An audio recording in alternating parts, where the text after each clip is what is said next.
नरोत्तमं देवीं सरस्वतीं व्यासं ततो जयमुदीरयेत्। नष्टप्रायेषु अभद्रेषु नित्यं भागवत सेवया भगवती उत्तम श्लोके भक्तिर्भवती नैष्ठिकी। परम धर्म भागवत धर्म के अनुशीलन के अंतर्गत श्रीमद् भागवतम और श्रीमद् भागवतम के अनुगत दिव्य भक्ति और प्रेम भक्ति, जो प्रेमा पुमर्थो महान, श्रीमद् भागवतम का जो परम फल है, जो परम लक्ष्य है, विषय वस्तु है, वो प्रेम। तो प्रेम भक्ति को प्रकाशित करने वाले हमारे महत् पुरुष महाजन, उनके भक्ति सिद्ध सिद्धांत और मार्गदर्शन हम सबके परम लाभ के लिए प्रस्तुत है। और उसी के अंतर्गत श्री नरोत्तम दास ठाकुर जी की जो प्रेम भक्ति चंद्रिका है, उसका अनुशीलन हम कर रहे हैं। और श्री चैतन्य महाप्रभु के अनुगत्य को प्राप्त षड गोस्वामी और उनके अनुगत्य को प्राप्त, इसी प्रकार अनुगत्यता के माध्यम से ही ये जो गुरु परंपरा और जो इस परम प्रेम भक्ति के सोपान पर पहुंचने की जो पद्धति है, जो रीति है, वो अनुगत्य से ही है। अनुगत्य से अनुगत्य अर्थात कृपा की स्पृहा, कृपा के प्रार्थी हमें होना होगा। क्योंकि जो एक वस्तु है कि जिस वस्तु को हम, जिस दिव्य स्थिति को हम अनंत काल से अर्जित नहीं कर पाए, तो odds are very much against us. Odds मतलब संभावना,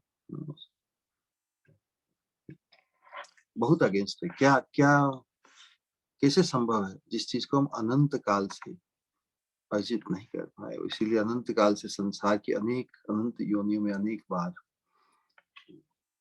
पड़े हुए, उस अवस्था में भी ये जो कृपा का मार्ग है चैतन्य महाप्रभु, कृपा के माध्यम से सब कुछ संभव है। इस चीज को हृदयंगम करना होगा। कृपा से सब कुछ संभव है। जो चीज अपने प्रयास से, अपनी साधना से भी बहुत दुर्लभ है, इसलिए जो हमारी साधना है, ये प्रेम भक्ति मार्ग की रागानुगा भक्ति या साधन भक्ति, इस साधना का एकांतिक प्रयोजन उस कृपा को आकृष्ट करना है। कृपा को आकृष्ट करने के लिए जो व्यग्रता, जो तीव्र उत्कंठा है, साधना करते हुए जब तक अनुभूत नहीं होता हमें, हमारी साधना पर्याप्त नहीं। हम अपनी साधना से उस चीज को खरीद नहीं सकते। तत्र लौल्यम अपि मूल्यम एकलम, जब तक लोभ उस वस्तु के प्रति नहीं होगा, तब तक हम अपने प्रयास से कुछ क्रेडिट्स अर्न करके हम उसको नहीं पा सकते। तो इसी बात को स्थापित करने का प्रयास किया जा रहा है विशेष रूप से।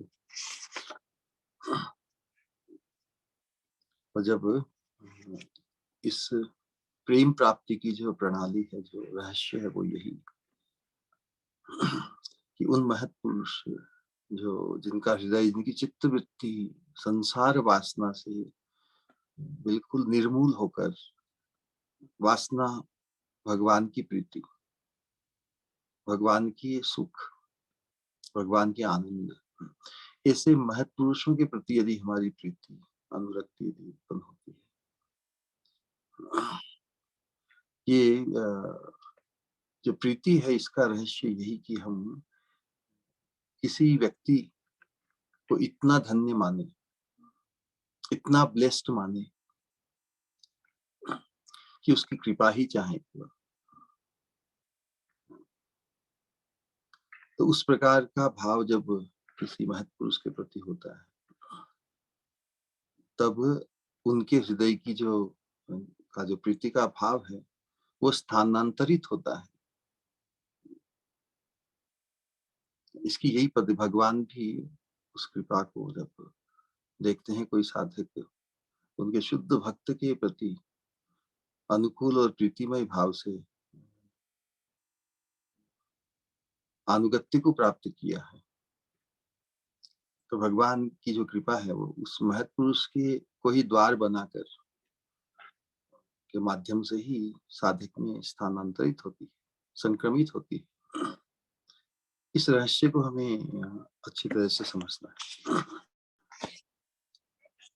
और फिर उस अनुगत्य की रक्षा और अनुगत्य को धारण करते हुए हमें फिर हमारे कॉन्टेम्पलेशन जो मनन है 24/7 हमारे मनन को दिव्य बनाना है, क्योंकि एक साथ हम दो वस्तुओं में मन को नहीं रख सकते हैं। आसक्ति है तो प्रीति है, एक साथ दो विपरीत वस्तु में नहीं हो सकती। इसलिए जब दिव्य वस्तु भगवान, भगवान की भक्ति और भगवान के भक्त, उनके प्रति जब प्रीति, उनके प्रति जब हमारी आसक्ति, उनकी कृपा प्राप्त करने का हमारा आग्रह जब प्रबल होता है, तो उसके प्रभाव से ही हम किसी का बनना चाहते हैं। तो फिर एक साथ तो एक से अधिक के नहीं बन सकते ना। सर्वस्व आत्मसमर्पण, आत्मसमर्पण एक के प्रति ही हो सकता है। वही रहस्य इस भागवत धर्म का, जो जो महत् पुरुष का हो गया, जो भगवान के भक्त का हो गया, वही भगवान का हो गया। भक्तिस्तु भगवत भक्त संगे न परिजायते, ये सिद्धांत है।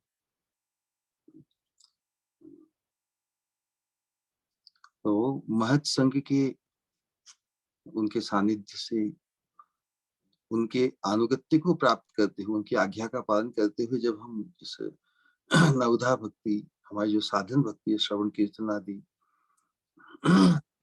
उसी में फिर हमारी निष्ठा, रुचि, आसक्ति, क्योंकि हम महत् पुरुष को प्रसन्न करना चाहते हैं। यस्य प्रसादात भगवत प्रसाद।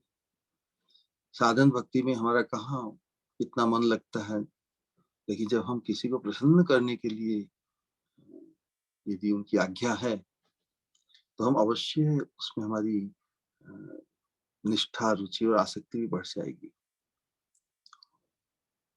उसी में उत्तरोत्तर वृद्धि करते हुए हम प्रेम के सोपान पर आ जाएंगे, क्योंकि महत् पुरुष ने क्या, शास्त्र में बहुत से वाक्य हैं शास्त्र के वाक्य हमारी रुचि, हमारी जो बद्धावस्था के अनुरूप के कारण हम उसका पालन यथार्थ नहीं कर सकते।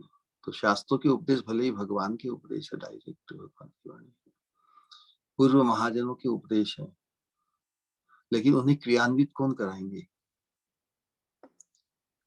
जो क्रियान्वित कराते हैं हमारे जीवन में, वही हमारे कर्णधार। इसे सिद्धांत को समझना है। बद्ध जीव की कहाँ सहज रुचि है साधन भक्ति को अपनाकर अनेक प्रकार की जो तपस्या रूप अनेक प्रकार के कार्य हम जो करते हैं शुद्ध भक्ति के अंतर्गत, वो संभव नहीं है अपने आप से। इसलिए जो हमें हमारे पारमार्थिक जीवन को क्रियान्वित करे, वही वही महत् पुरुष हमारे जीवन में, वही भगवान की साक्षात कृपा है। कोई शास्त्र अनुशीलन करके, शास्त्रों से प्रेरित होकर अनेक तरह से अपने जीवन को अनुकूल ढाले भी, तो वो भी भगवान की इनडायरेक्ट कृपा है, क्योंकि शास्त्र में तो अनेक प्रकार के उपदेश, सभी उपदेशों का हम एक साथ पालन नहीं भी कर पाएंगे, हमारे लिए क्या उचित है।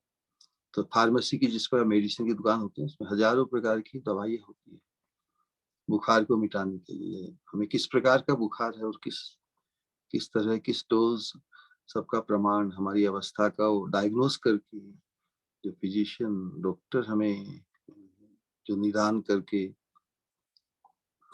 जो डायरेक्शन देता है, उससे गारंटीड हमारी जो ज्वर है, जो रुग्ण अवस्था है, उससे हम मुक्त होंगे ना। तो ये बहुत आवश्यक है। तो वास्तविक जो भक्ति है,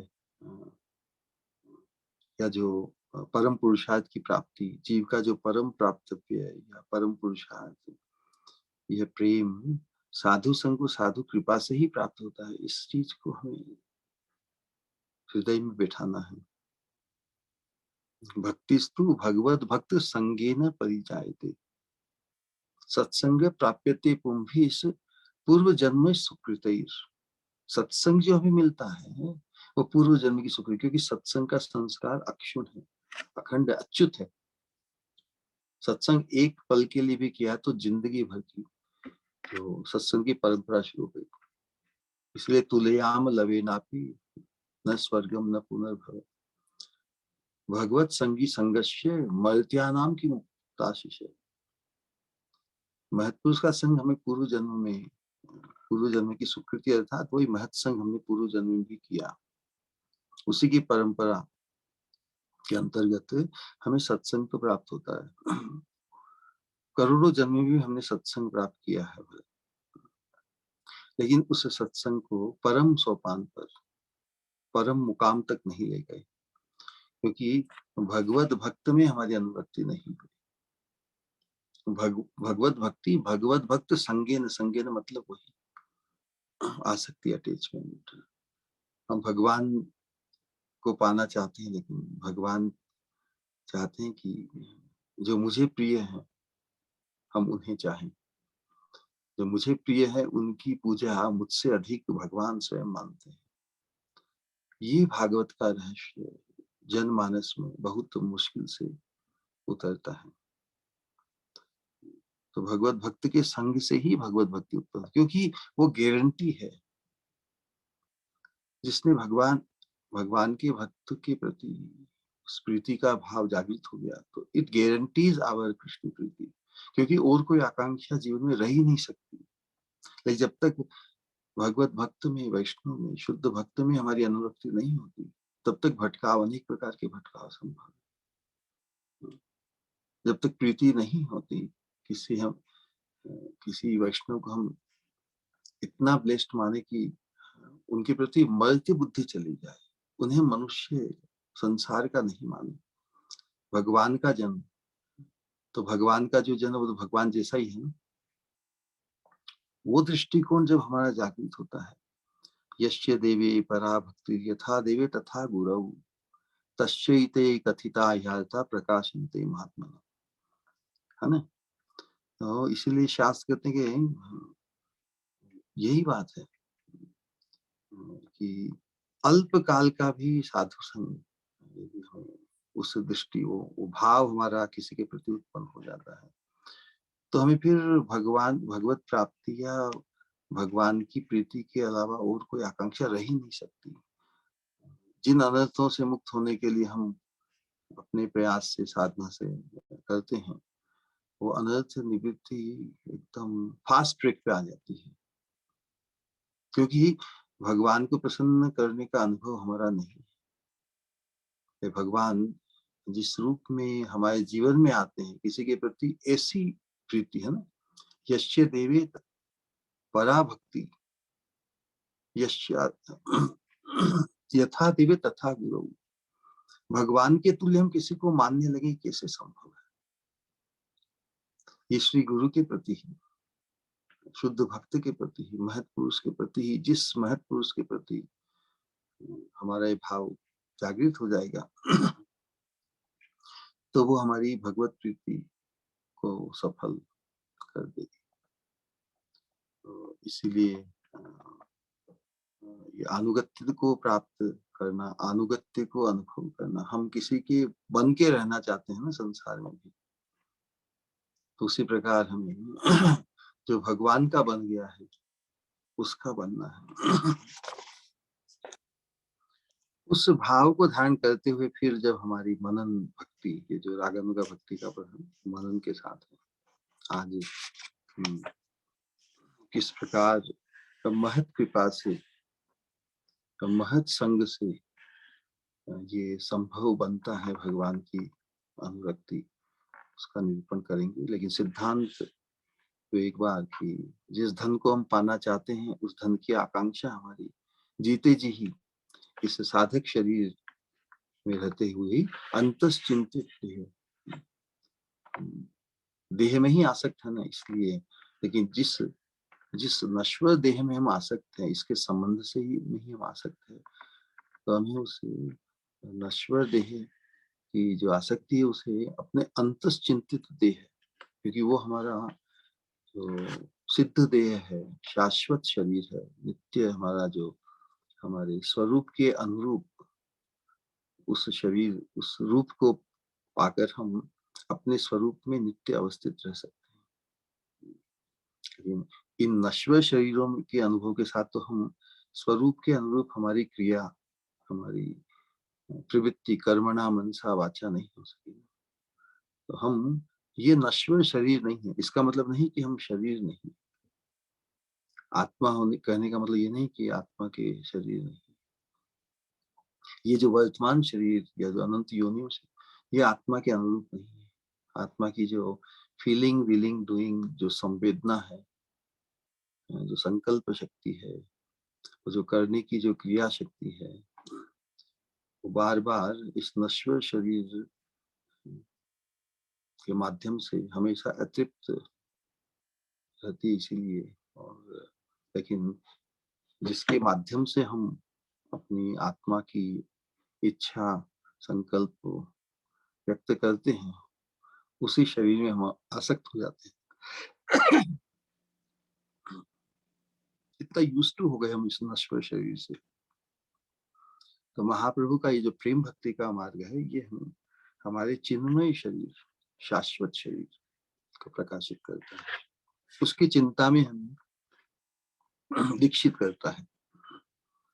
तो जब अपने चिन्मय शरीर की स्पृहा, एक धारणा कि मैं तो राधा रानी की एक नित्य प्रिय किंकरी हूँ, इस भाव, हम उस किंकरित्व को भी प्राप्त नहीं किए, फिर भी इस भाव को धारण करना, इस चिंतन को धारण करना, मैं तो राधा रानी की मंजरी हूँ, ये हमारे जीवन में क्रांति ला देगा। हमारी चित्तवृत्ति, हमारे व्यवहार, हमारी वाणी, सबको एकदम इतनी दिव्यता की तरफ ले जाएगा। जब हमारे मन का चिंतन जब उसके अनुरूप नहीं होगा तो हमें खटकेगा कि अरे, मैं तो राधा रानी की किंकरी हूँ, मुझे वही बनना है, वही मेरा शाश्वत परम गंतव्य है। तो मैं इससे, इसके विपरीत जो उसके अनुकूल नहीं है, वैसा वैसा चिंतन में क्यों करूं। हमारी वाणी भले कितनी कर्कश, कितनी ही विचित्र रही होगी, अनेक अनंत असत संस्कारों के कारण ये वाणी भी जब वैसी हमें भी खटकेगी। जब साधक की चित्तवृत्ति, उसकी वाणी, उसकी क्रिया जब उससे ही जो अनुकूल नहीं है, उसकी आत्मा के चिन्मय स्वरूप या मंजरी रूप के अनुकूल, तो वो खुद ही आत्मशोधन करने लगेगा।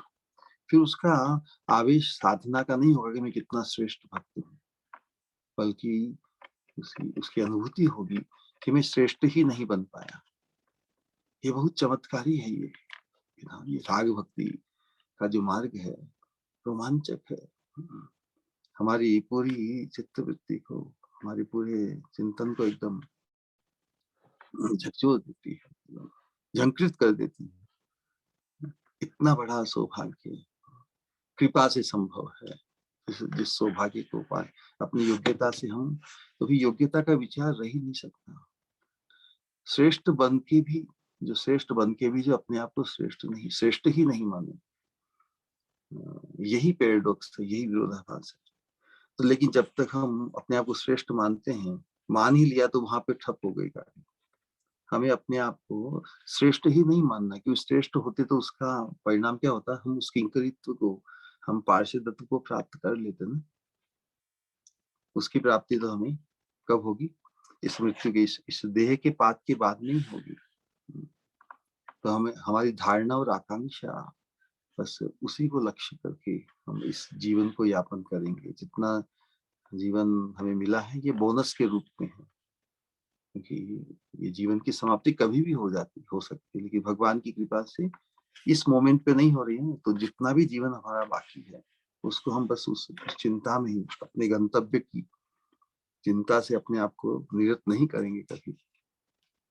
स्मर्तव्य सततम विष्णु विस्मर्तव्य जाति। तो उसी स्मरण को भगवान की लीला में, भगवान का जहाँ पर विलास है उस लोक में हमारी जो सेवा की स्थिति है उसका चिंतन, और भगवान के दिव्य रूप का चिंतन। पिछले प्यारों में नरोत्तम दास ठाकुर जी उस अंतस चिंता के अंतर्गत भगवान के रूप की माधुरी, उनके वेश की माधुरी का अद्भुत रूप से जो निरूपण किया है, उसका हमने किंचित एक कण समझने का, कि भगवान की जो रूप माधुरी है, उनकी वेश की माधुरी है, उनका विलास है, वो अनुपम है, निरुपम है। किसी वस्तु से संसार की यही बोध कराने के लिए कि इस संसार के स्तर की वो नहीं है जिसकी इतनी महिमा हो। तो संसार की किसी भी अच्छी से अच्छी वस्तु के साथ भी उसकी तुलना नहीं की जा सकती, वो इतना अद्भुत है। उसी चिंतन को आगे बढ़ाते हुए नरोत्तम दास ठाकुर जी भगवान के जो रूप है, भगवान के जो अंग वेश, उनके अंग का सौष्ठव है, उसके ऊपर जो कुछ भी आभरण आभूषण इत्यादि है, उसका वर्णन करते हुए अपने कृष्ण की के चिंतन को हम सबके लाभार्थ प्रकाशित कर रहे हैं। मृग मद चंदन कुमकुम विलेपन मोहन मूर्ति तिरिभंग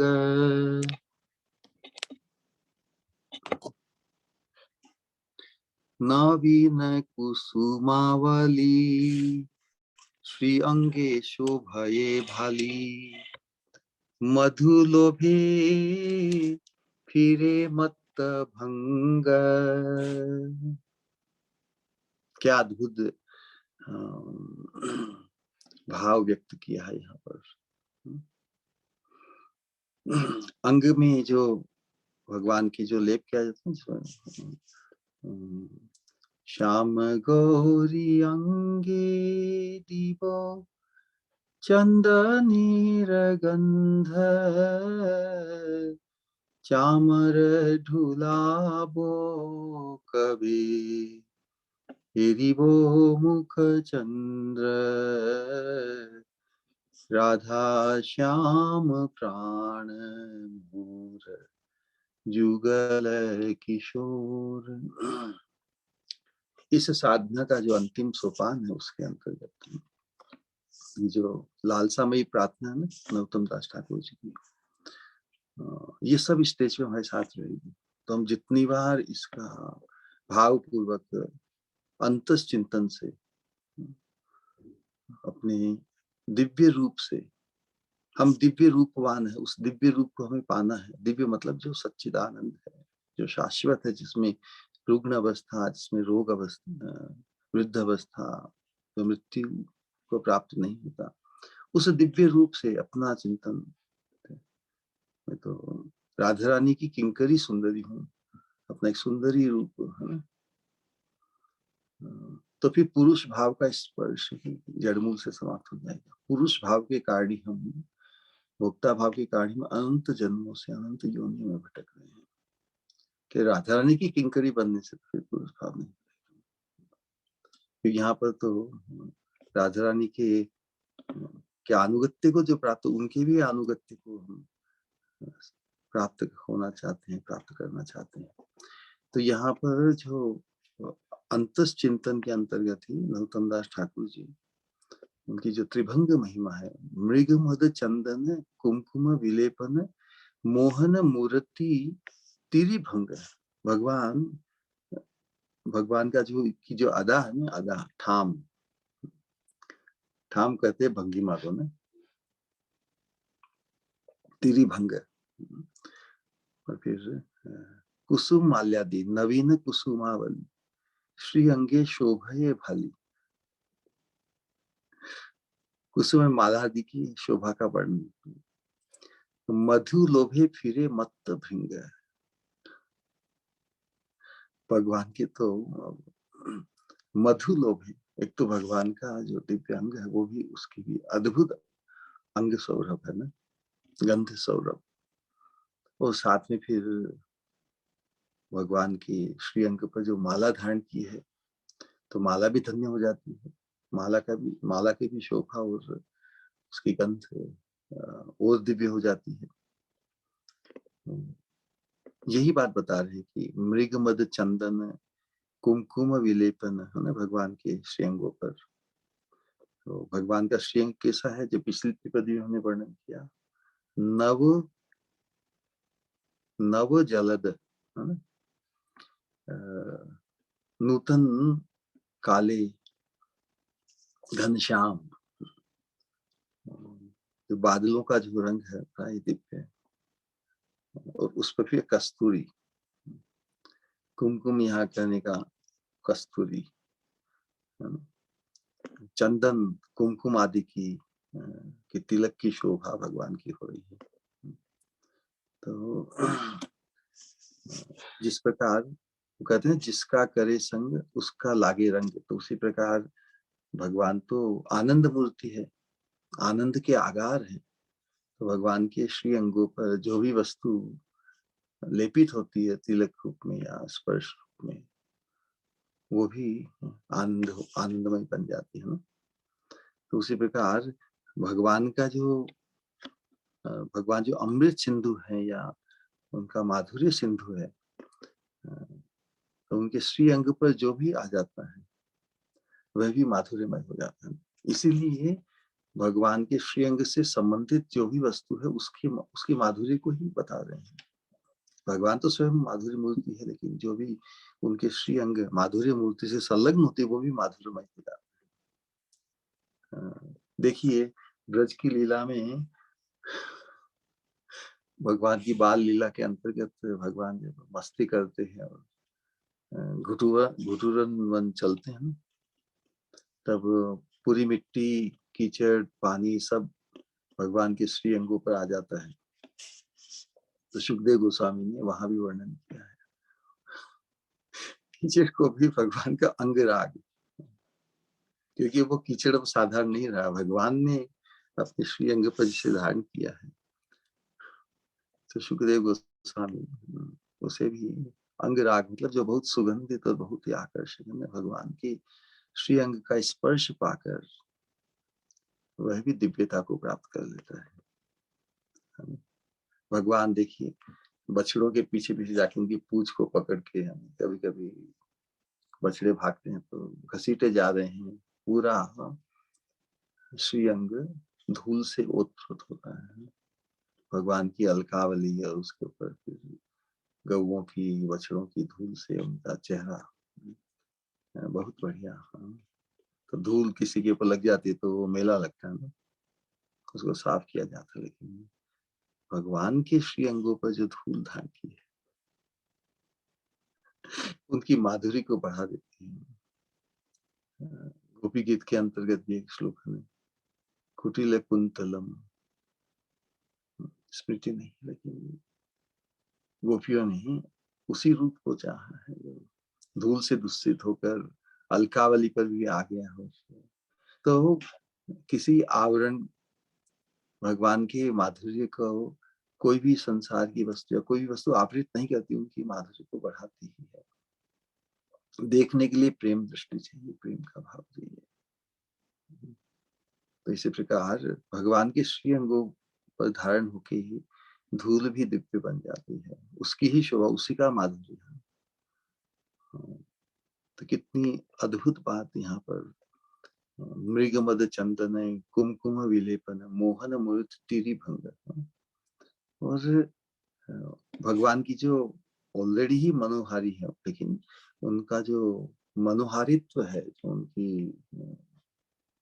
हमारे मन को मोहित करने की जो क्षमता है, जैसे और बढ़ जाती है।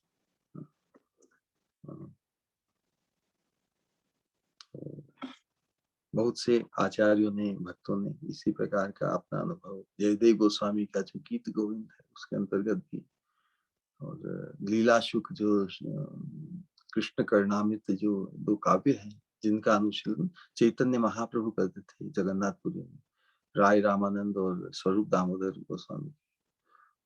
भगवान का जब राधा भाव का जब संवरण होता तो उनकी विचित्र अवस्था हो जाती, जब विकार को प्राप्त करता, विकृत होता तो उनकी अस्थियां खुल जाती। तो उस अवस्था में ये भगवान की जो जयदेव गोस्वामी गीत गोविंद के उद्गार, और कृष्ण करना में जो लीला शुक बिल्व मंगल ठाकुर का है, उन्हीं से उन्हीं का वर्णन होता है। और उसमें भी राधा रानी भगवान की जिस रूप माधुर्य और का अनुभव करती है, वही भाव व्यक्त किए है ना गीत गोविंदम में। और विशेष रूप से राधा रानी भगवान की माधुर्य, भगवान की रूप माधुर्य, भगवान की अनंत माधुर्य का जिस प्रकार अनुभव करती है, उसका प्रभाव राधा रानी के चित्त पे जो पड़ता है, उसका वर्णन अद्भुत ढंग से बताया है। जैसे राधा रानी वर्णन करती कि अरे कदम्ब के वृक्ष के पीछे मैंने कौन सा वो नव घनश्याम रूप देखा, है ना। मैं तो उसको जानती भी नहीं, लेकिन कैसा ही आकर्षण, ये पूर्व राग की अवस्था है राधा रानी की।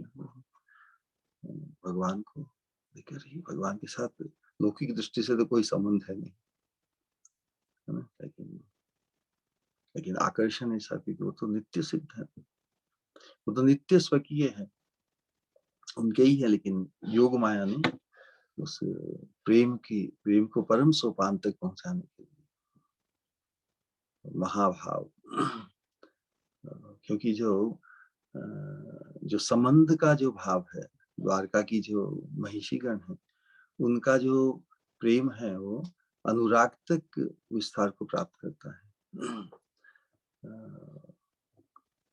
महाभाव तक नहीं।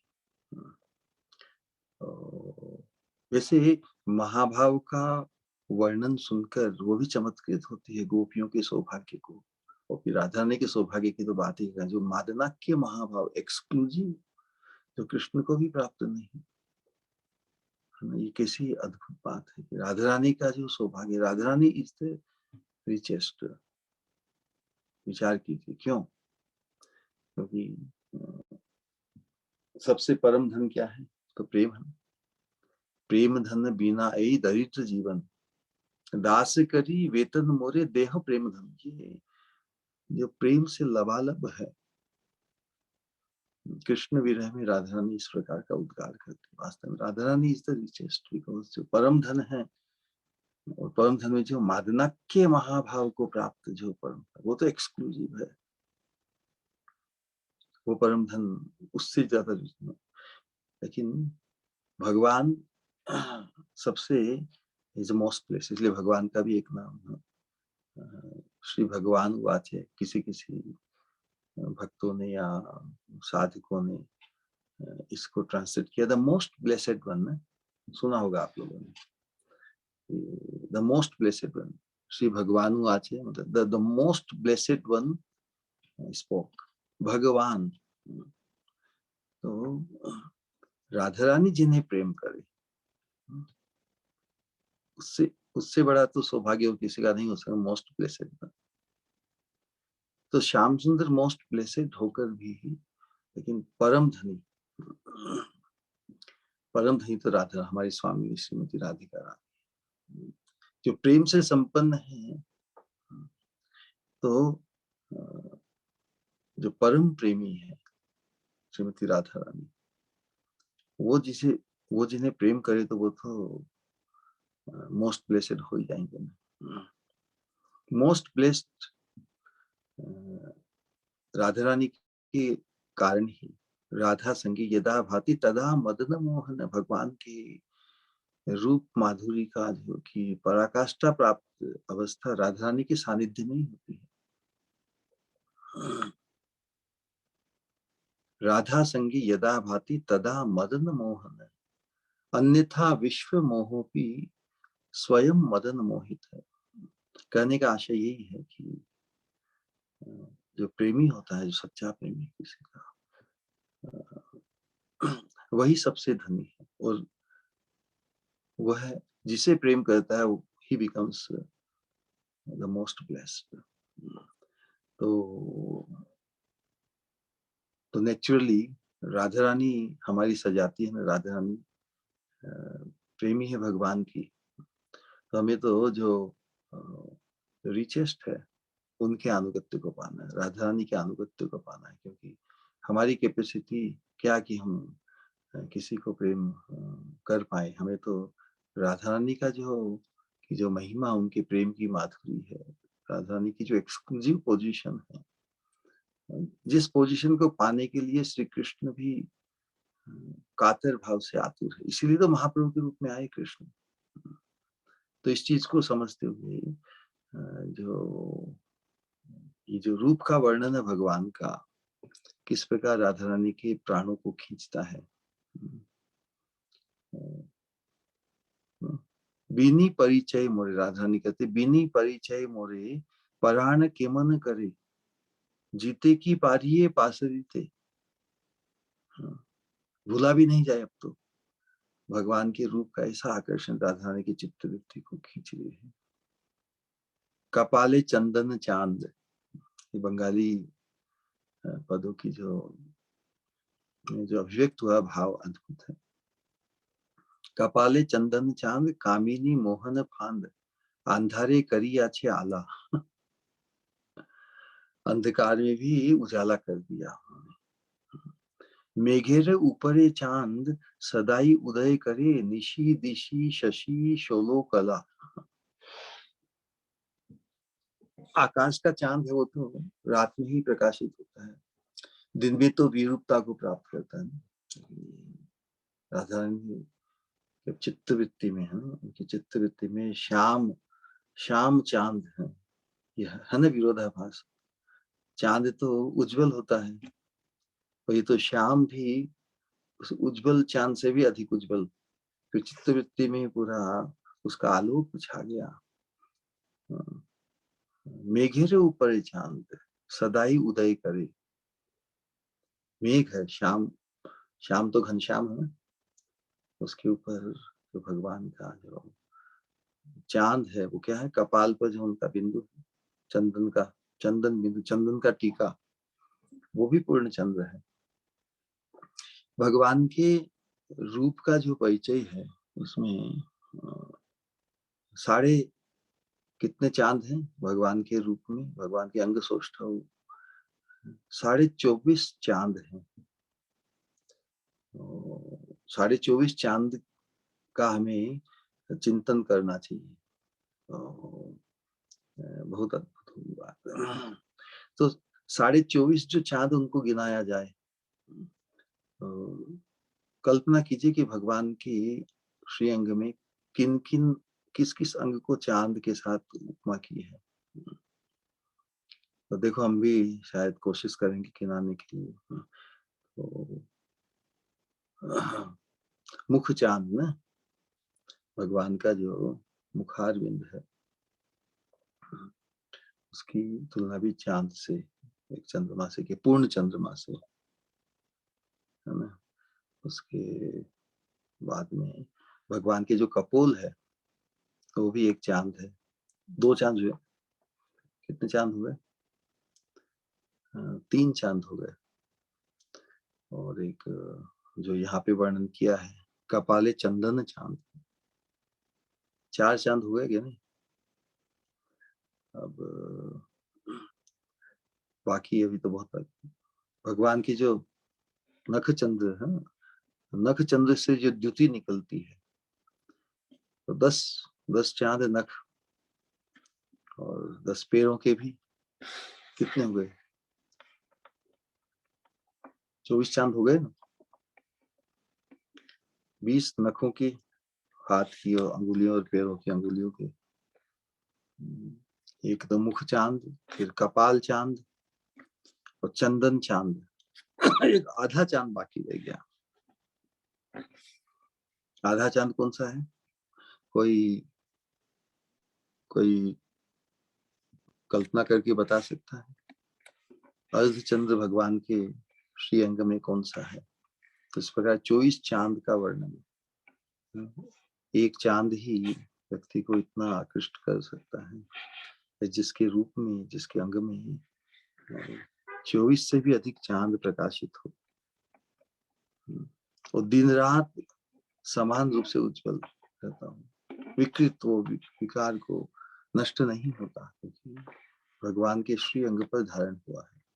तो राधा रानी भगवान के जो कपाल पर जो चंदन चांद है उसमें आकृष्ट हो गई। तो उसके बाद में तो हम ही बताते हैं कि इसको थोड़ा बाद में रखें। तो 24 चांद तो हमने गिना है। आधा चांद के लिए तो हमें भी थोड़ी हेल्प चाहिए। कोई तो बोलेगा बाद में। तो उसके बाद में बताया कि मोहन मूर्ति त्रिभंग, भगवान जो त्रिभंग मूर्ति धारण करते हैं, इससे उनकी अंग शोभा। त्रिभंग मूर्ति में केवल ये श्याम रूप ही प्रकाशित होते हैं, बाकी भगवान के जो अनंत रूप का प्रकाश है, नारायण, राम, नरसिंह, वराह है, बिंदास ना भगवान, जैसे उन्हें कुछ करना ही नहीं है, वो तो बस अपने ही भाव में बिल्कुल केयर फ्रीनेस में, टोटल अटर केयर फ्री मूड वो भगवान का त्रिभंग स्वरूप में होता है ना। तो कहाँ कहाँ से त्रिभंग भगवान? एक तो ग्रीवा से ना, दूसरे कमर से, कटी देश से, और तीसरा है जानू से, मतलब घुटनों से। 3 स्थानों में भगवान वक्र, इसलिए इनको त्रिभंग कहा गया। ये तो एक साधारण मीनिंग है, लेकिन उस त्रिभंग मूर्ति को देखकर गोपियों पर, राधा रानी पे जो प्रभाव होता पड़ता है, तो प्रभाव के अनुरूप वो वर्णन करती है। उनके लिए तो वास्तव में उनका मन हमेशा ही राधा रानी के प्रति आकृष्ट है, क्योंकि राधा रानी के पास, राधा रानी का जो माधुर्य, वो प्रेम माधुर्य है।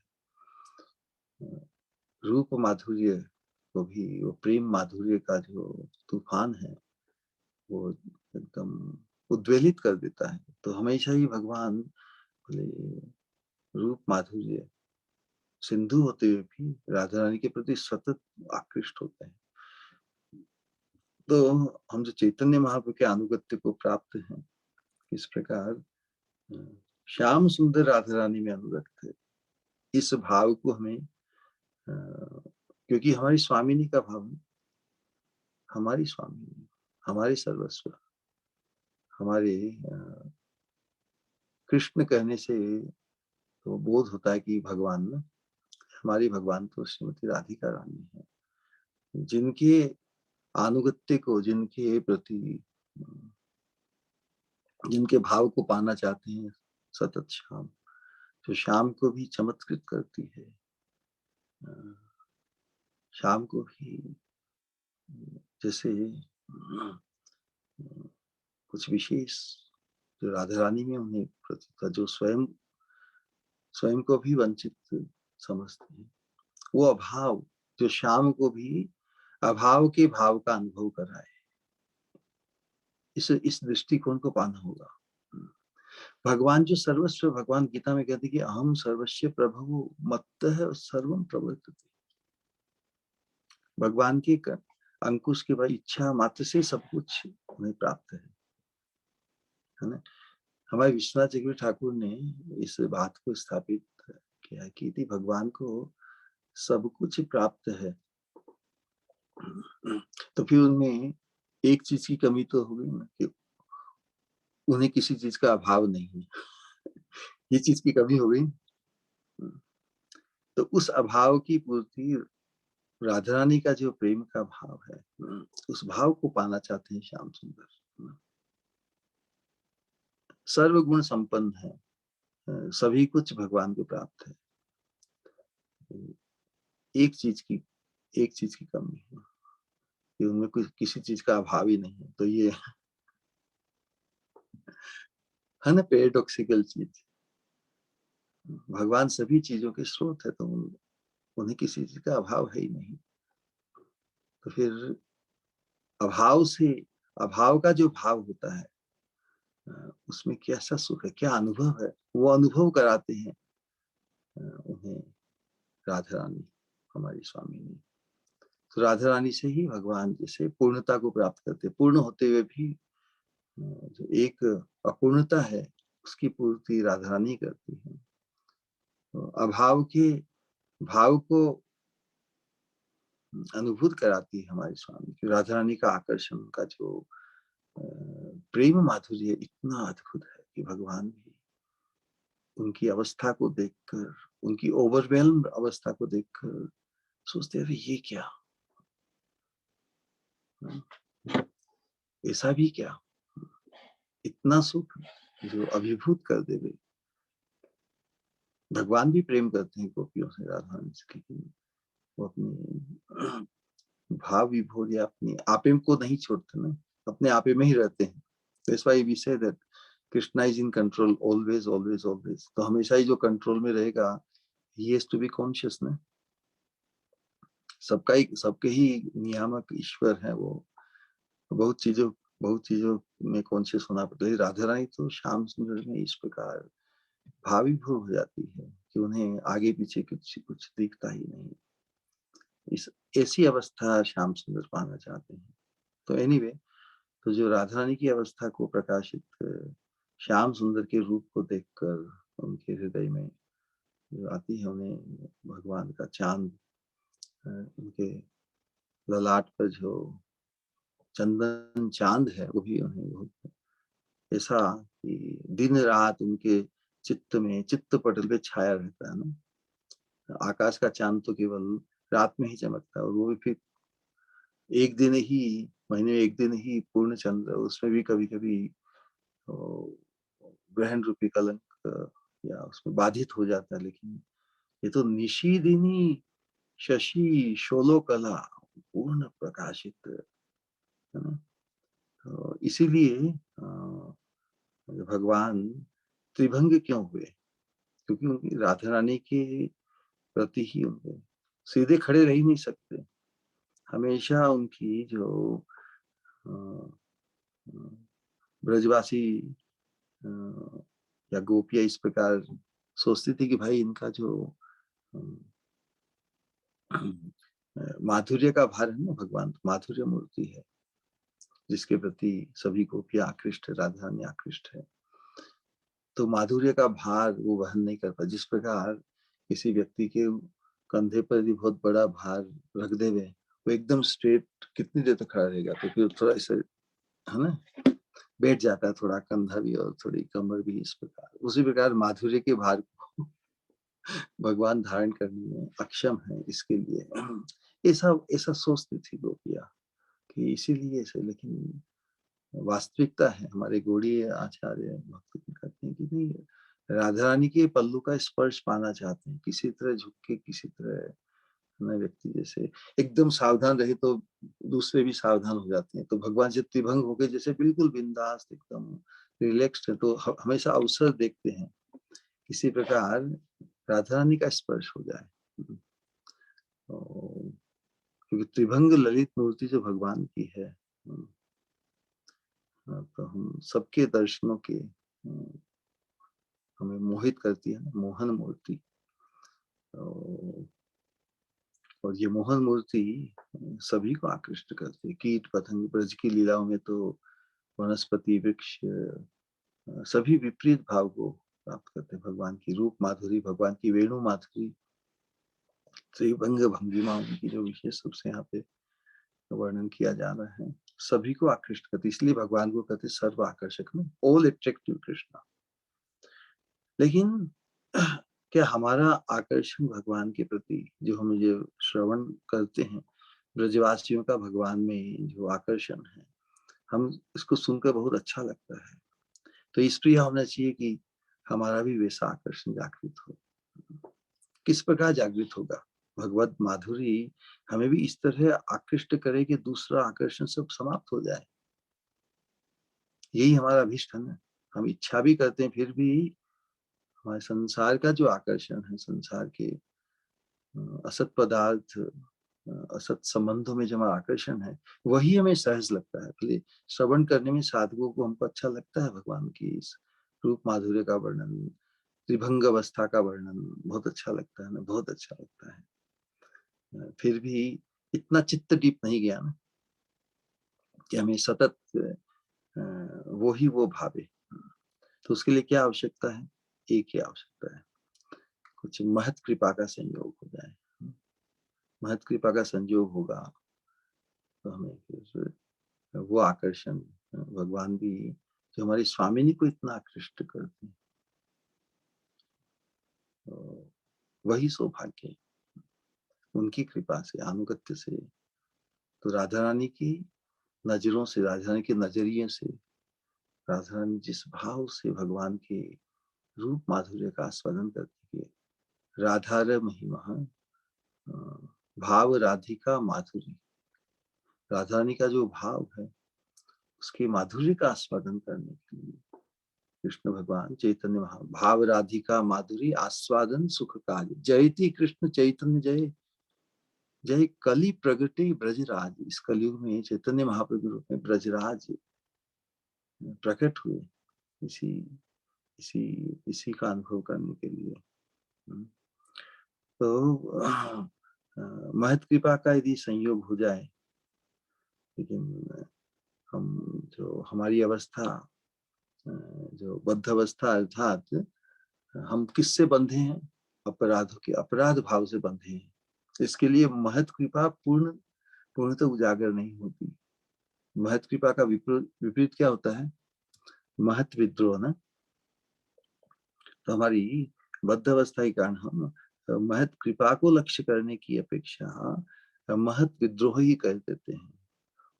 महत के प्रति मर्त्य बुद्धि आने से ही महत का विद्रोह होता है। औपचारिकता के रूप में तो हम गुरु पूजा या जो मान सम्मान इत्यादि करते हैं, लेकिन अंतर में वो अमर्त्य भाव, चिन्मय भाव महत पुरुष के प्रति सहज उत्पन्न नहीं हुआ ना। इसके लिए हम विश्लेषण करते हैं, हम जज कर देते हैं महत पुरुषों के प्रति। लेकिन हमें जब राधा रानी की चिन्मय दिव्य किंकरी के रूप में जब महत पुरुष का हम चिंतन करेंगे, तो नरोत्तम दास ठाकुर जी भी मंजुलाली ना, मंजुलाई तो उनकी गुरुदेव है। ये दो नाम हमें अब भी ओतप्रोत हो जाते हैं। चंपक मंजरी, हाँ, चंपक मंजरी और मंजुलाली है उनके। लोकनाथ गोस्वामी का जो नित्य रूप है वो मंजुलाली मंजरी। तो उसी प्रकार उनके अनुगत्य को प्राप्त जो हम जो महापुरुष महत्पुरुष है, उनके अनुगत्य को प्राप्त करते हमें भी ये जो अनुगत्य का अवसर प्रदान किया गया है, उस अनुगत्य को हमें महत्पुरुष के प्रति वो मंजरी रूप की चिंता, उसको हमारे चित्त में बैठाना होगा। तब उस सानिध्य से, उस रूप के प्रति, उस भाव से जब हमारा आकर्षण होगा, तो हम भी उस रूप को, चिन्मय रूप को पाने के हम अधिकारी कृपा द्वारा बन जाएंगे। तो ये महत कृपा का यदि किंचित भी संयोग हो जाए साधक को, तो जो चीज आज तक असंभव रही, ये संशय अपने आप में नहीं होना चाहिए कि अरे हमारी क्या अवस्था, हम कैसे पाएंगे। लेकिन उसके प्रति लोभ जब तक उत्पन्न नहीं हुआ, तब तक ये भाव नहीं बनेगा किसी तरह। बस तो लोभ का तो चेपी है ना। तो उस व्यक्ति को ढूंढ लेना है जो लोभ, जिसका हृदय उस लोभ से संपन्न है, लोभ से लबालब है। शराबी का संग करेगा तो शराब का लोभ, धनी व्यक्ति का संग करेगा तो धन का लोभ बढ़ेगा ना। उसी प्रकार प्रेमी भक्त का उस विशेष रूप से हम सजातीय स्निग्ध सजातीय आशय स्निग्ध भक्त संग अर्थात वैसे महत्पुरुष का जो राधा रानी की कैंकर्य भाव को ही लक्ष्य करते हैं, आकांक्षा करते हैं, वैसे भक्त के संग में जब हमारा लोभ उत्पन्न होगा, ये तो संभव है नहीं हमारे साधना काल में, तो जो बहुत दुर्लभ है अदरवाइज, लेकिन हमें ऐसे व्यक्ति से हमारा परिचय हो जाए, ऐसे व्यक्ति के प्रति को हम यदि पहचान जाएं, तो हम वास्तव में भगवान को पाने का रहस्य खुल गया। भगवान के व्यक्ति को पहचाने बिना भगवान को कैसे पाएंगे? तो पूरी जो भागवत धर्म का जो एकांतिक रहस्य है, वो भगवान के जन को पहचानना और भगवान के जन को उस भाव को प्राप्त करना जिस भाव को हम लक्ष्य करते हैं। नरोत्तम दास ठाकुर जी यहाँ पर रागानुगा भक्ति के अंतर्गत हमारे मंजरी रूप की चिंता को यहाँ पर प्रकाशित कर रहे हैं। तो उसी भाव से संपन्न, उसी भाव को की आकांक्षा लक्ष्य करने वाले महत्पुरुष के सानिध्य में आने से उनके सौभाग्य को हम दिव्य स्तर पर जब हम अनुभव करेंगे, मानेंगे, तब वही भाव, उसी भाव की प्राप्ति कृपा द्वारा। तो कहने का तात्पर्य ये है कि महत कृपा का संयोग हो तो फिर हमारा भी भगवान के प्रति भी माधुर्य वैसा अनुभव। तो राधा रानी के अनुगत्य को प्राप्त होने से वो किंकरियां भी जैसा अनुभव राधा रानी करती है भगवान के रूप माधुर्य का, भगवान के स्पर्श का, भगवान की गंध का, उनके सभी इंद्रियां भगवान की, भगवान के रूप, उनके श्रवण सभी में आकृष्ट है। तो वैसा ही अनुभव अनुगत्य के प्राप्त करने से हमारा क्या कहते हैं कि अधिकार अदरवाइज नहीं है, कृपा ही एकमात्र संबल है। तो कृपा को अनुभव जो करता है, कृपा इज ऑलवेज अनक्वालिफाइड। यदि कोई चीज क्वालिफाइड हो तो वो कृपा नहीं कहलाती, वो तो फिर योग्यता हो गई। तो परम योग्य होते हुए भी जो अपने आप को नितांत अयोग्य माने, ये कैसे संभव है? महत कृपा के बिना। संसार में तो हर साधना, पारमार्थिक साधना भी योग्यता का विचार तो प्रवेश कर ही जाता है। ये जो दिव्य भक्ति, प्रेम भक्ति मार्ग और विशेष रूप से मंजरी भाव की जो उपासना है, रागानुगा भक्ति, इसमें तो योग्यता का विचार ही पुरुष भाव है। योग्यता का विचार आते ही फिर हम शासन ही करना चाहेंगे। We will want to lord over, जो अनंत काल से करते आ रहे हैं। हम सिद्ध बने, साधक बने, अनेक हुए, लेकिन फिर भी कश्चिन माम वेत्ति तत्वतः है, भगवान को नहीं पहचान पाए। क्यों? क्योंकि जो भगवान का है उस व्यक्ति को हम नहीं पहचान पाए। भगवान को पहचान तो बहुत जो अति दुर्लभ, असंभव है, उसको संभव बनाने के लिए ही महाप्रभु आए। तो उन्होंने महत्पुरुषों के सानिध्य को, उस अनुगत्य को प्राप्त करते हुए उस चीज को हमारे लिए संभव बनाया है। तो हमें ये आशाबद्धता हो जानी चाहिए जीवन में। आशाबद्ध समुत्कंठा नाम गाने सदा रुचि। ये जो शांतिर अव्यर्थ कालत्वम विरक्तिर मान शून्यता है ना, ये जो बताए इसमें आशाबद्धता, ये स्टेज है मोस्ट क्रिटिकल। जिस प्रकार आदौ श्रद्धा तथो साधु संग, ये जो साधन भक्ति में जो था उसमें जो आसक्ति बहुत क्रिटिकल है ना, इसी प्रकार इस जो भाव को प्राप्त जो व्यक्ति होता है, उसकी लक्षण के अंतर्गत ये आशाबद्धता है ना कि मुझे भगवान अवश्य दर्शन देंगे, मैं राधा रानी के चरणों के आश्रय को, उनकी सेवा को अवश्य प्राप्त करूंगा या करूंगी, है ना। लौकिक व्यवहार में यदि कोई मनुष्य पुरुष शरीर में है, वो यदि अपने आप का संबोधन में करूंगी ऐसा कहें तो थोड़ा विचित्र लगता है, लेकिन अपने अंतर भाव से तो भले वो पुरुष शरीर में हो, उसे अपने दिव्य चिन्मय रमणी किशोरी के रूप में ही अपना चिंतन करना होगा, और वो भी राधा रानी के आश्रित। तो उस भाव से हम पुरुष भाव जड़ मूल से समाप्त हो जाएगा। भोक्ता भाव वही बाधक है इस मार्ग में हमें सिद्धि पाने के लिए परम प्रयोजन। एक दृष्टांत विशेष रूप से रामानुज संप्रदाय में रामानुजाचार्य के एक शिष्य हुए, उनका नाम क्या था? धनुर्दास। तो धनुर्दास किसी एक रमणी पर मोहित था, इतना मोहित था कि उसको तो घोड़े पर सवार करके साथ में उसके ऊपर छत्र धारण करके आता था। लोग लोग हंसी भी करते थे, कैसा मतलब इतना दीवाना, मतलब आप समझ सकते हैं ना, हजार वर्ष पहले इस प्रकार खुले आम वो जिस स्त्री पर लोलुप था उसके ऊपर छत्र करते हुए मंदिर लाता था। तो एक प्रकार कदाचारी हुआ ना। तो जब लोगों ने उससे पूछा तो कहा, भाई तुम इसको कदाचार करते हो, लेकिन मैं इसके रूप पर ऐसा ही मोहित हूँ, इसकी कुछ भी सेवा करके मुझे अच्छा लगता है, मैं उसके लिए कुछ भी कर सकता हूँ। तो उसके ऐसे व्यवहार भक्तों ने रामानुजाचार्य के पास आके कहा कि देखो एक व्यक्ति ऐसा है।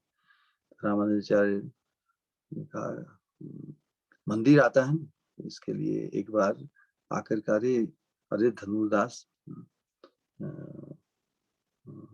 तू इसकी सेवा करता है, लेकिन तू एक बार भी रंगनाथ में रंगनाथ के रूप को देख ले, तो दर्शन कर ले, तो इस स्त्री के मोह से तू मुक्त हो जाएगा, कभी देखोगे भी नहीं उसका मुख। अब जो स्त्री का रूप यौवन सब कुछ जिसके चित्त में समा गया है, उसको ऐसी बात कोई कहे तो हाँ हाँ ठीक है, बहुत। लेकिन रामानुजाचार्य के हृदय में तो उस व्यक्ति के प्रति एक कृपा का उद्रेक हुआ ना। देखिए, तो मंदिर जाने का यही लाभ है। मंदिर जाने के कारण लोगों की दृष्टि पड़ी, तो ये बात रामानुजाचार्य के पास में आई। तो रामानुजाचार्य भाई जो वहाँ के महंत हैं रामानुजाचार्य, उस मंदिर में कोई जाए तो महंत की भी के प्रति जो भाव तो व्यक्त होगा ही ना।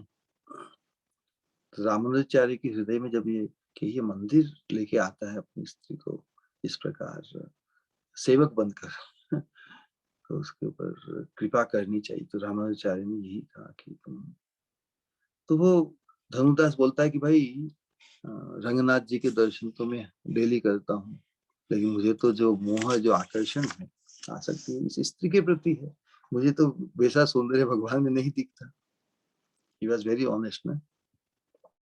मुझे तो जो रूप माधुरी की जो बात कर रहे हो आप, वो तो इसमें ही दिखती है। भगवान में तो, भगवान का तो रूप माधुरी मुझे सब प्रतीत नहीं होता। आपकी जो बात है उसकी सत्यता मैं नहीं देख पाया। रामानुजाचार्य ने फिर उसका हाथ पकड़ के, कहते हैं कि हाथ पकड़कर रंगनाथ जी के सामने ले गए और एक बहुत रंगनाथ जी से प्रार्थना करते हैं रामानुजाचार्य, अयम धनुर्दास रमाधिनाथ है, श्री रंगनाथो जगताम अधीश है, अशाक्षी वैपुल्यम इदम त्वयाद्य दृष्टम किलैवा प्रतिमम ही सम्यक।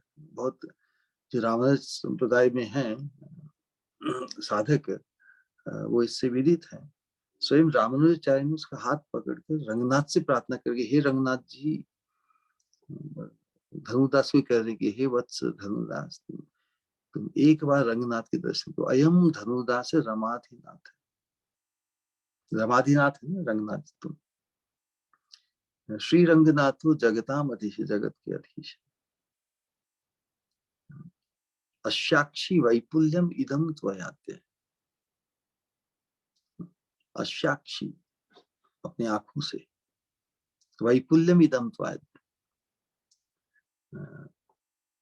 अश्य मतलब रंगनाथ जी के, अक्षी मतलब आंखें, रंगनाथ जी की विशाल आंखों का दर्शन करो।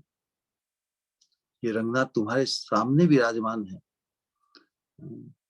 जगताम अधीश वैपुल्यम इदम, उनकी विशाल नेत्रों की जो सौंदर्य माधुर्य है, त्वयाद्य मतलब आज तुम, अभी तुम उनके दर्शन करो। त्वयाद्य दृष्टम किल एव अप्रतीतम ही सम्यक, कि प्राण भरकर निहारो, सम्यक मतलब पूर्ण भाव से संभालो। तो रामानुजाचार्य तो महत्पुरुष हैं, भगवान की पार्षद ही हैं। तो उनकी करुणा से धनुर्दास को वो जो रंगनाथ की मूर्ति जगन मोहक, उनको आनंद मूर्छा आ गई, ऐसा कहते हैं।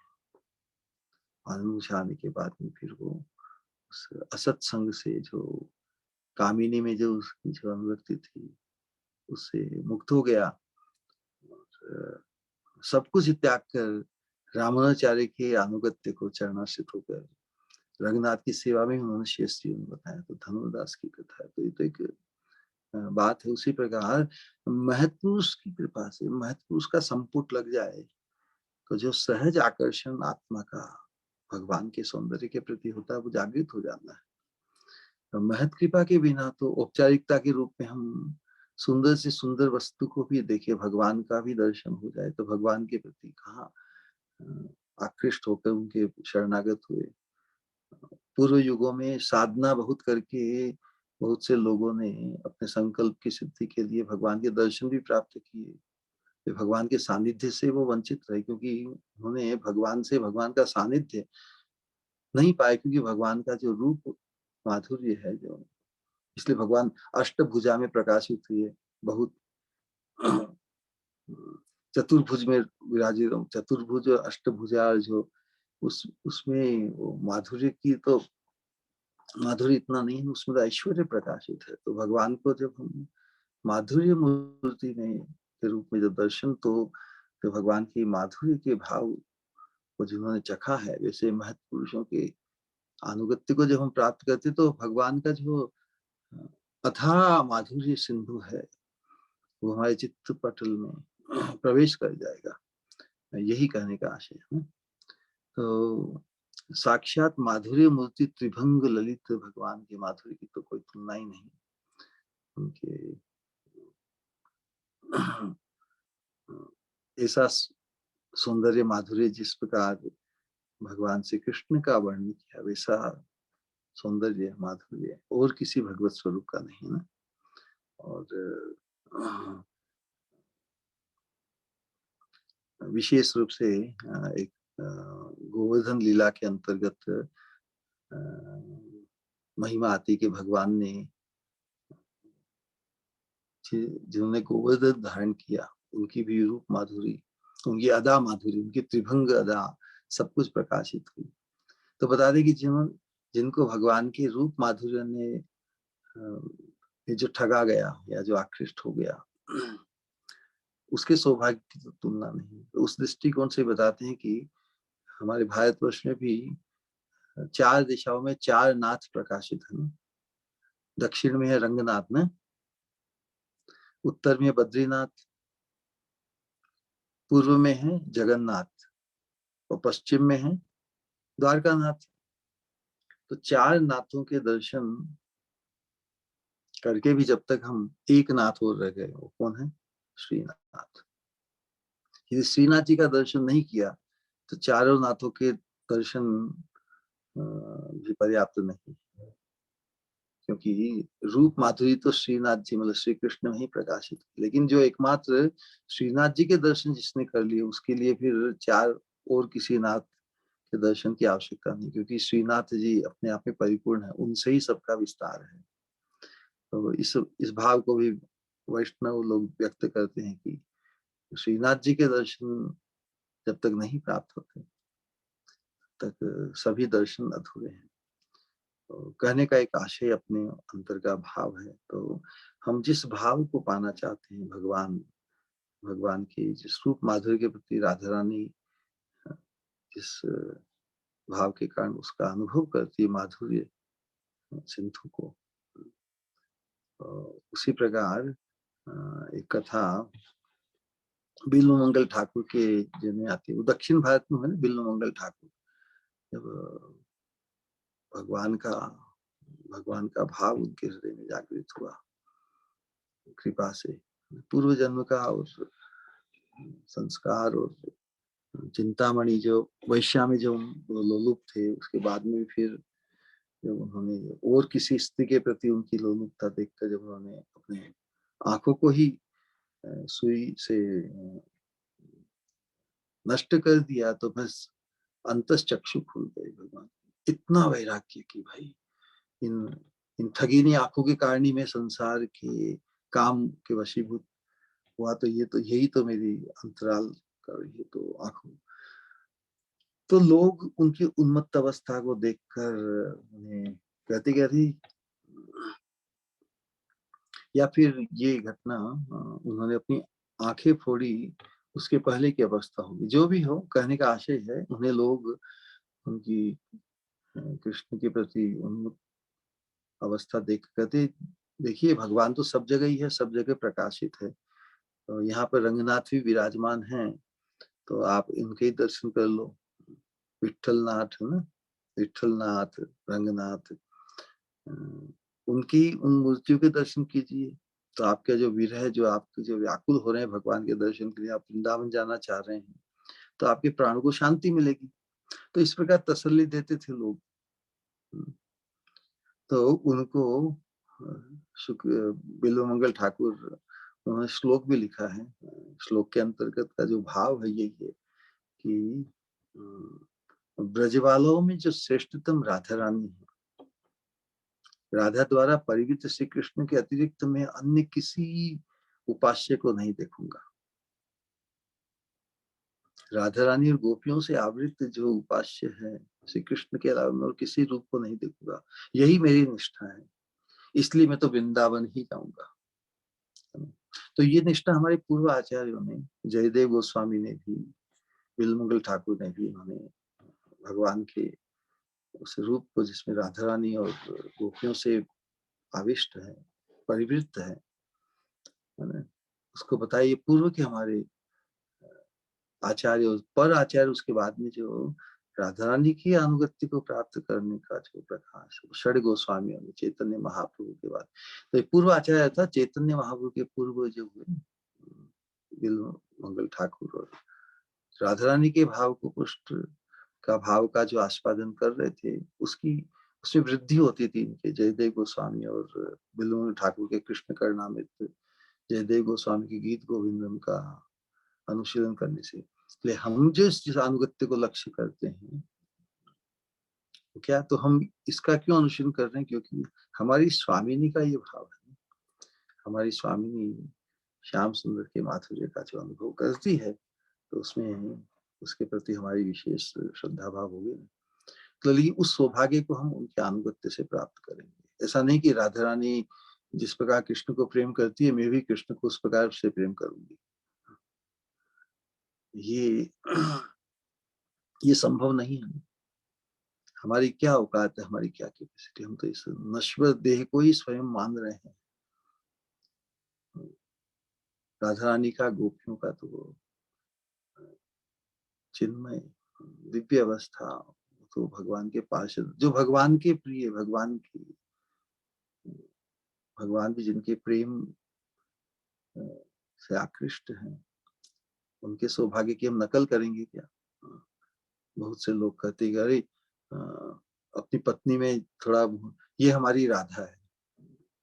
इतने अज्ञानी लोग बहुत बार संसार में मिलते हैं, ये हमारी राधा है, अपनी पत्नी को अपनी राधा कहते हैं। राधा रानी तो राधा रानी हो सकती है ना, और कोई राधा रानी बन सकता है क्या? तो उस प्रकार ये राधा कृष्ण की दिव्य लीला के स्वरूप को नहीं समझ कर लोग सोचते हैं कि हम भी उनके जैसे कर सकते हैं। इस प्रकार की विभत्स बातों से, भाव से बचना चाहिए, और जिस सौभाग्य को हम पाना चाहते हैं वो अनुगत्य से ही प्राप्त होगा। कृपा से वो चीज सहज प्राप्त, अवश्य प्राप्त होगी। और हम खुद के प्रयास से यदि हम कृष्ण की राधा या कृष्ण की गोपी बनना चाहेंगे, क्योंकि उसके लिए तो भगवान भगवान यदि एग्री करे तभी संभव है ना। हम तो भगवान के साथ जिस संबंध में जुड़ना चाहें, भगवान तो उस संबंध को प्रदान करने में सक्षम है। लेकिन जिस अहोभाग्य, जिस महाभाग्य का प्रकाश चैतन्य महाप्रभु ने किया, उसमें फिर हमारी कृष्ण के साथ संगम की, कृष्ण की को पति बनाने की, कृष्ण की पत्नी बनने का ये जो इस भाव का विलोम हो जाएगा। क्योंकि जो राधा रानी के चरणों का जो दास्यम है, उसमें जो सौभाग्य की पराकाष्ठा प्राप्त है, उसके सामने बाकी सब सौभाग्य फीके लगते हैं। इस चीज को हमें हृदयंगम करना होगा। तो उसी बात को प्रकाशित करते हुए अंत में कहती कि नवीन कुसुमावली श्री अंगे शोभये भाली, मधु लोभे फिरे मत भृंग। आहा, त्रिभंग ललित तो भगवान की मूर्ति है, उसके ऊपर नए नए फूलों की कुसुमावली, कुसुम की माला भगवान ने धारण की है ना। और माला की सुगंधि वास्तव में भगवान का जो दिव्य अंग है, वो भी इतना दिव्य सौरभ से, उसके ऊपर फिर सुगंधित कुसुम, कांतिया मालतीर माला दीबो दोहार गले, है ना ये जो बात है। तो भगवान के श्रीअंगों पर गले में जो पुष्पों की माला है, उस माला की सुगंध भी भगवान के श्रीअंग की सुगंध से मिलकर एक मादकता उत्पादित करती है। तो जो भंवरे हो मत्त होकर अंग गंध और मधुगंध, मधुगंधी मृदु, मधुगंधी मृदु स्मितम एतद अहोर मधुरम मधुरम मधुरम मधुरम। भगवान का तो पूरा शरीर ही माधुर्य की मूर्ति है, उसमें फिर उनका मुखारविंद तो और भी मधुर है।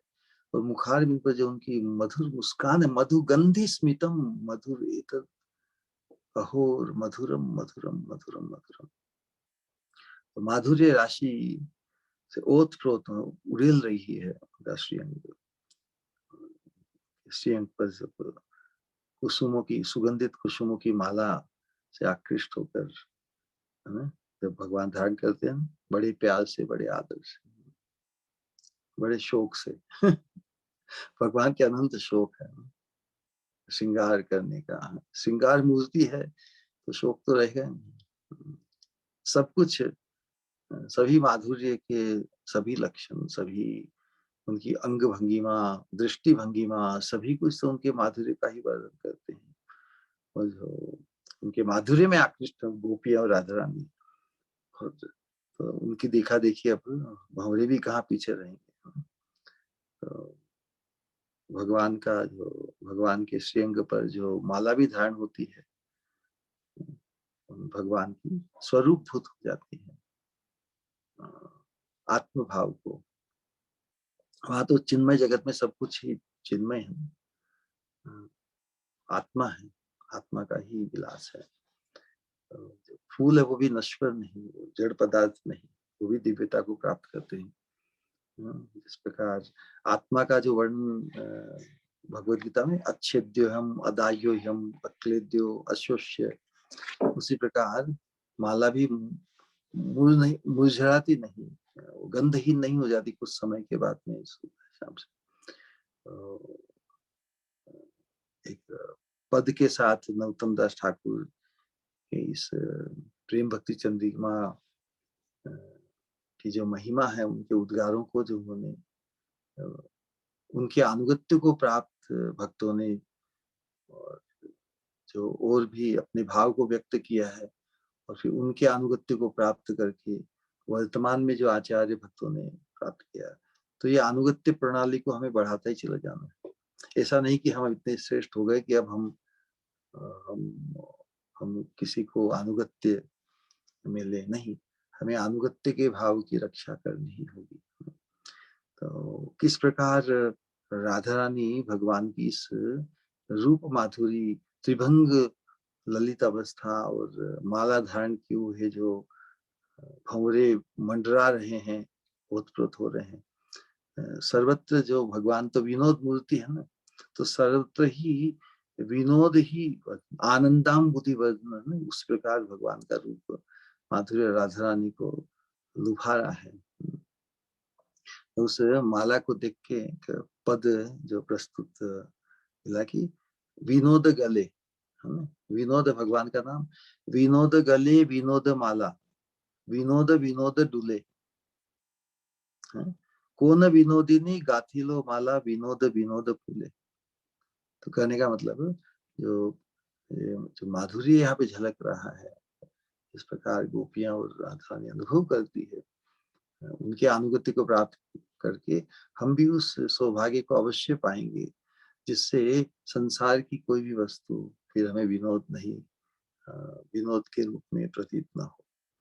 इतना कहकर आज के वक्तव्य को हम विश्राम देते हैं। किसी का कोई प्रश्न या जिज्ञासा हो तो अवश्य।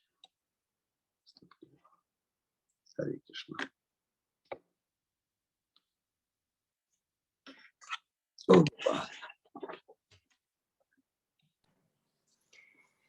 हरे कृष्णा। श्री गुरु बारंबार प्रणाम। हाँ कृष्ण। बहुत मतलब अद्भुत से भी अद्भुत लेक्चर नहीं, जैसे आप तो बचपन से लेकर पूरी केशोर लीला तक आप दर्शन करवा रहे हैं अद्भुत लीलाओं का। इतने मतलब कैसे जो भगवान ने अंगराग कैसे लगाया बचपन में, कैसे अपनाया कीचड़ को भी, और कैसे धूल धूसरित हो गए बछड़ों के पीछे दौड़ते हुए, कैसे उनकी सुंदर माला पर मधुमत भंवरे घूम रहे हैं। और श्री गुरु, ये आज आपने बहुत ज्यादा क्लियर किया, शायद बहुत सभी लोगों का ये चीज बहुत क्लियर हुई होगी कि भगवत भक्ति भगवत भक्त संगे न परिजाए थे, परम सोपान पर आज तक हमारी भक्ति क्यों नहीं पहुंची। ये जो आपने बताया कि सच में हम सब देखते हैं संसार में श्रवण बहुत बहुत लोगों से करते हैं, लेकिन जिनसे श्रवण कर रहे हैं उसके प्रति आसक्ति का भाव, प्रेम का भाव जागृत नहीं हो पाता है। केवल श्रवण ही करना है, क्योंकि इतनी कथा सुन ली, इतनी बार हमने एक कथा सुन ली, इतनी बार भागवतम सुन ली, हम ऐसे सत्संग करते हैं, हम इनका सुनते हैं, इसी में रह जाते, लेकिन परम सोपान पर हमारी भक्ति क्यों नहीं पहुंच पाई आज तक। ये आपने बहुत ही ज्यादा स्पष्टीकरण किया, और मैं ही श्रेष्ठ नहीं बन पाई। बस ये जो भाव आप बार बार कहते हैं श्री गुरु, ये बार बार हृदय में हर बार समझ में आता है कि सच में ये चीज तो हमें कृपा से ही मिलेगी। और कहीं ना कहीं स्वयं को श्रेष्ठ मानते, इसीलिए ये बात समझ में नहीं आई कि मैं ही श्रेष्ठ नहीं बन पाई। आपने बहुत ही मतलब आई ओपनर सेंटेंसेस बोले कई, और आपने ये जो चीज बताई कि हम दिव्य रूपवान है जिसे हमें पाना है। मतलब हम सब मेकअप करके या किसी न किसी तरह से बाहर सबको ये दिखाना चाहते हैं कि हम कितने सुंदर हैं, लेकिन हम तो सच में दिव्य रूपवान है जिसे हम पा सकते हैं, और जिसे पाने की हमने आज तक कोशिश नहीं की। और श्री गुरु, आज आपने ये जो बताया कि भगवान द मोस्ट ब्लेसेड